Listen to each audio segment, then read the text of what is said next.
I, female 33, lost my husband very unexpectedly 7 years ago. We knew each other from a very young age and married when we graduated college.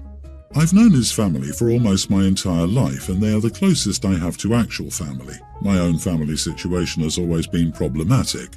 I became very close with his parents in particular. I will still call them my in-laws, and we supported each other heavily through the grief process. We didn't have children before he passed, but we were trying.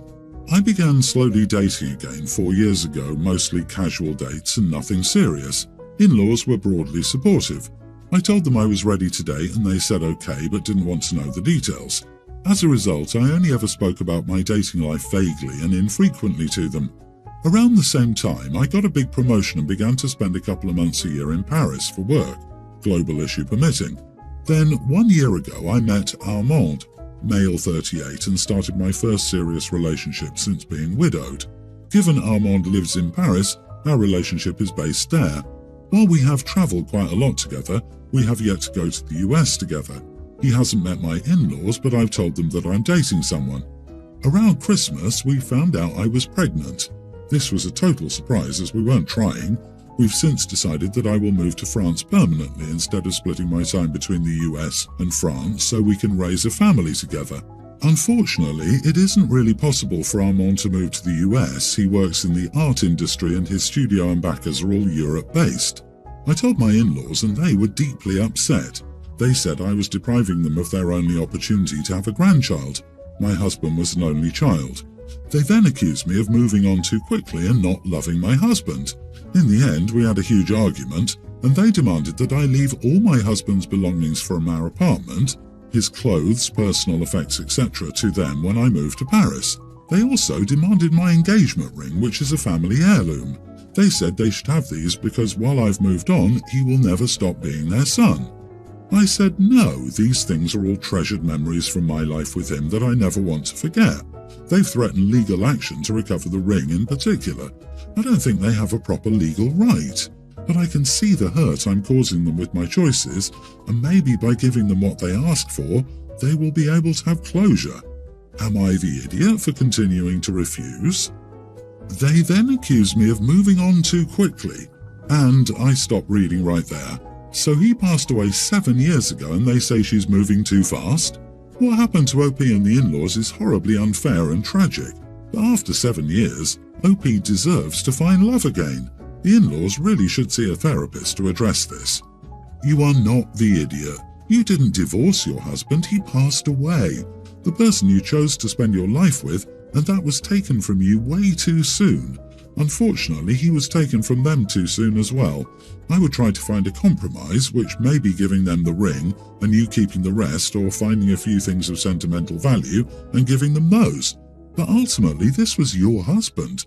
These are your memories with him, and you will never stop loving him just because you found someone else to love as well. You are the idiot.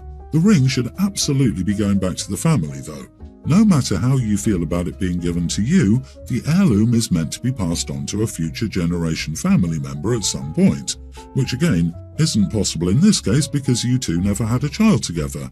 You are moving on and your family is now with another bloodline family. The heirloom ring is not meant to be with that family at any point. I'm sorry, but this is a very bad take. OP is a widow.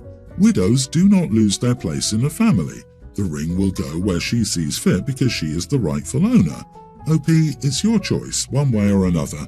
However, I wondered how you having a baby with your new partner was depriving them of a grandchild. Totally bemused by that. If they want to be considered your child's grandparents, the last thing they should be doing is making petty demands. Update.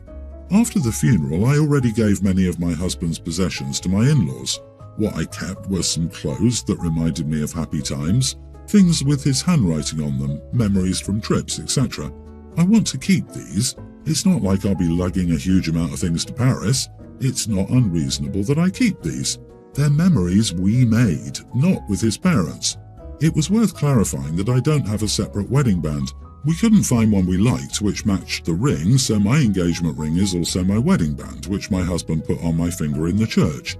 I do wear the ring frequently and it's the only ring I wear with any regularity. I really don't want to lose the relationship with my in-laws. They've always been so kind to me before all this happened.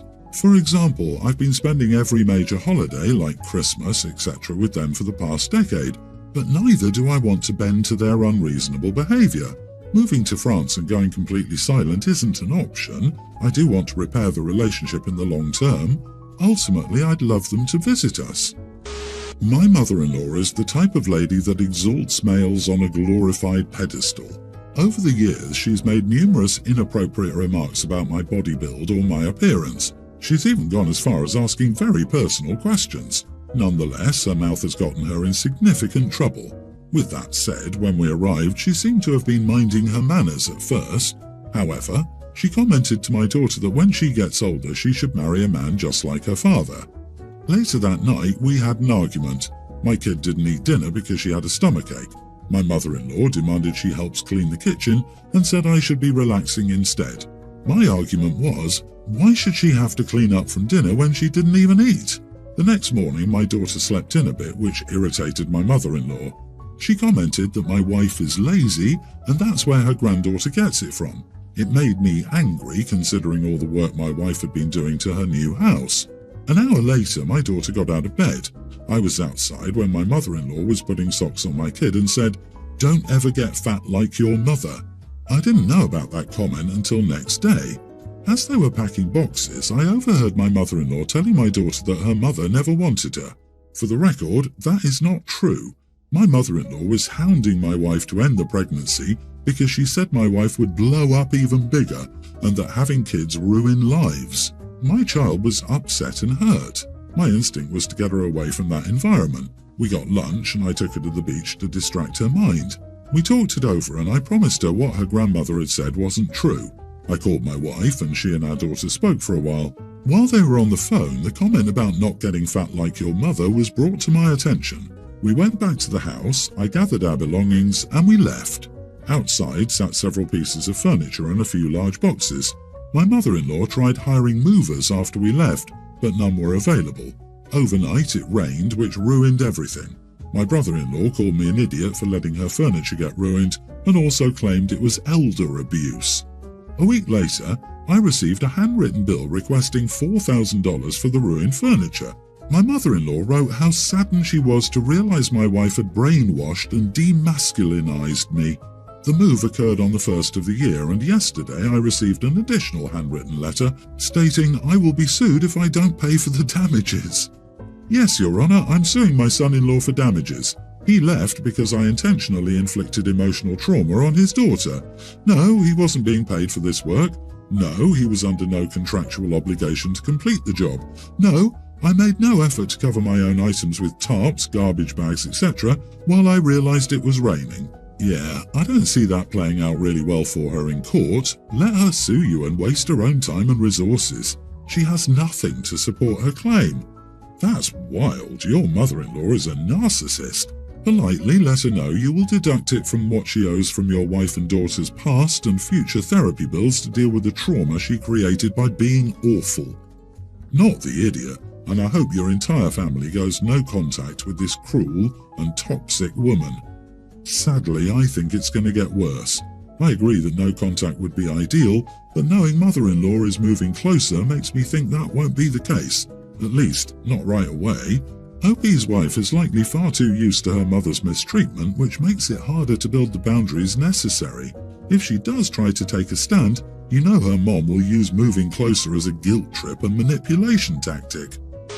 I have a tuna salad recipe that I'm very proud of. I use tuna, QP mayonnaise, spicy brown mustard, celery, onion, garlic, pickles, lemon juice, pickle juice, salt and black pepper. I chop the celery, onion, garlic and pickles fresh for maximum flavour. It's honestly the best tuna salad I've ever tasted anywhere in my life, including restaurants and other people's houses. My girlfriend is an extremely picky eater, and honestly, it drives me crazy sometimes because I love food. For example, today, she asked me to make tuna salad, but when she saw me preparing all the ingredients, she demanded no onion. I told her that I always put onion in it and she's always loved it, but she persisted that she doesn't like onions, which makes no sense. Eventually I said fine, I'll leave the onion out. After she left the kitchen, I quickly chopped the onion and added it, betting on the fact that she couldn't tell it was in there. But later in the afternoon, she saw the onion peel in the trash can and figured out I'd added it. Even after I told her that she liked it, she got mad at me. She said it was disrespectful. I love her, but I'm tired of her picky eating. What kind of person refuses to eat onions and a bunch of other food in their 30s? Not to mention that she's already eaten my tuna salad with onion multiple times before.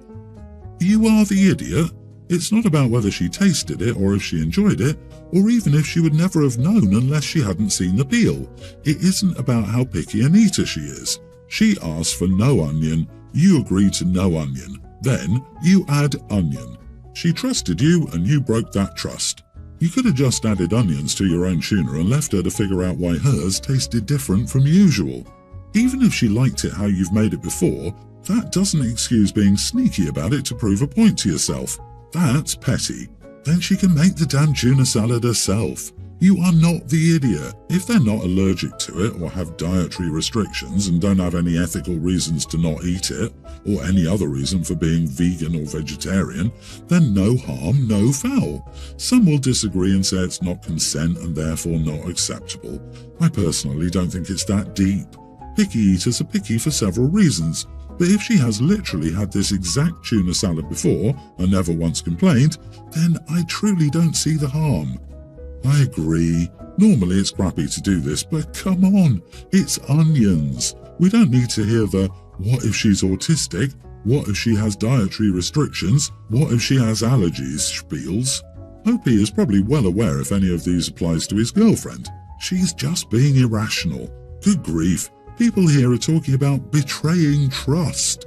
Maybe don't agree to make her any next time. If she doesn't like yours, she can make her own. I'm a female teen living in an apartment with my parents. It's a nice place, but there are so many problems. One of them being the walls are practically paper thin, so I've dealt with some pretty loud neighbours. In November, we had new neighbours move into the larger apartment next door to us, a couple with their baby. Now, I've tried to be as courteous as possible by making little noise in case the kid is napping, but lately I feel like the neighbours are trying to take advantage of our consideration. About a week ago, my mom was making dinner and she was frying it in the pans, and our neighbours came knocking on our door and told her to keep the noise down. She told them she was in the middle of cooking dinner and she would be done soon, but the neighbours just said, "It better be soon." The second occurrence happened when they came knocking on our door because, according to them, I was shouting when I was responding to my teacher's question. I'm homeschooling. They complained about it and threatened to report us to the office or security. Yesterday was when it hit the fan.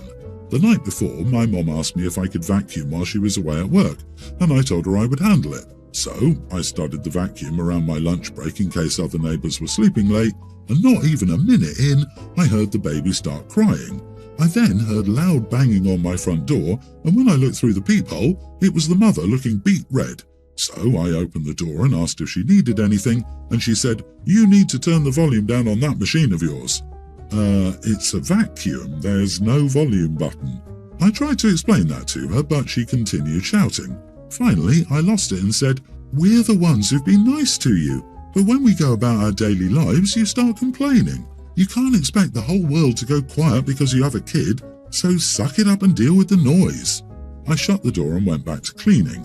Later, a few neighbours stopped by and said they heard what happened and that I was being rude. But when I told my parents, they said they were on my side and that I was just doing my chores. I don't know, part of me feels guilty and I'm scared that next time they're going to potentially get us kicked out for multiple noise complaints. So, am I the idiot? Not the idiot. Expecting your neighbours to never cook or vacuum because your baby might be sleeping is insanity. Kids need to hear noise like that anyway, or they'll never be able to sleep through the night. Call the office right away and get your side on the record. Also, get a doorbell camera so you can prove them coming over. If necessary, call the police and file a report. If they're so worried about neighbours making noise, they need to buy a house and live in the middle of the woods or country. Life goes on. They are entitled and think that everyone around them should work around the child's schedule because they have an infant. The real world doesn't work like that. Let them make complaints, they don't have a leg to stand on. And from now on, stop being nice. LOL, in the woods, they'd have to deal with vixen screams. Think a woman screaming like she's been stabbed. Raccoons fighting and crickets. So many crickets. My goodness, if you have to listen to their baby, they can put up with your vacuum. You should report to management that they're harassing you. So this happened yesterday. I came home from work in the evening and saw something cooking on the stove. I asked my boyfriend and he said he was boiling salmon. I was taken aback, like completely. I asked him to repeat what he said and he so casually said it again. I was like, "Ew, who boils salmon?" He made a face and didn't reply. I told him it wasn't right and that I'd never heard of salmon being boiled, like an egg in water type of boiling. He said it was all right and he liked it cooked that way. I called him dumb for this, to which he reacted by snapping and saying, "Who the heck says I can't boil salmon?" I said, common sense? He replied, "Screw common sense. I bet it's no longer common sense to eat an apple from an apple tree in this time and age." We had an argument, and he started ignoring me, saying he felt hurt and disrespected when I called him dumb. He is now waiting for an apology. Am I the idiot? I called my boyfriend dumb because he likes his food cooked differently than I do. I actively sought him out, insulted him based on something that had zero impact on me, and demanded he fights back, and now he feels disrespected. I think he should apologize. Wow, you are the idiot, a massive one at that. This. OP is sitting here like, what idiot boils salmon, while high-class restaurants are off poaching salmon and charging top dollar for it. OP is acting like a spoiled toddler who's only been raised on chicken nuggets. Poaching and boiling salmon is very much a thing. It's funny you're all getting bent out of shape and upset when you're the one who called him dumb. Oh, Gordon Ramsay. He didn't even ask you to eat it. He cooked it for himself. He likes it and it's cooked, so food safety is not an issue either. Mind your own business. OP, don't call people names, especially people who you love. He feels hurt and disrespected because you used disrespectful language while criticizing his perfectly acceptable choice. You owe him an apology and to change your behavior.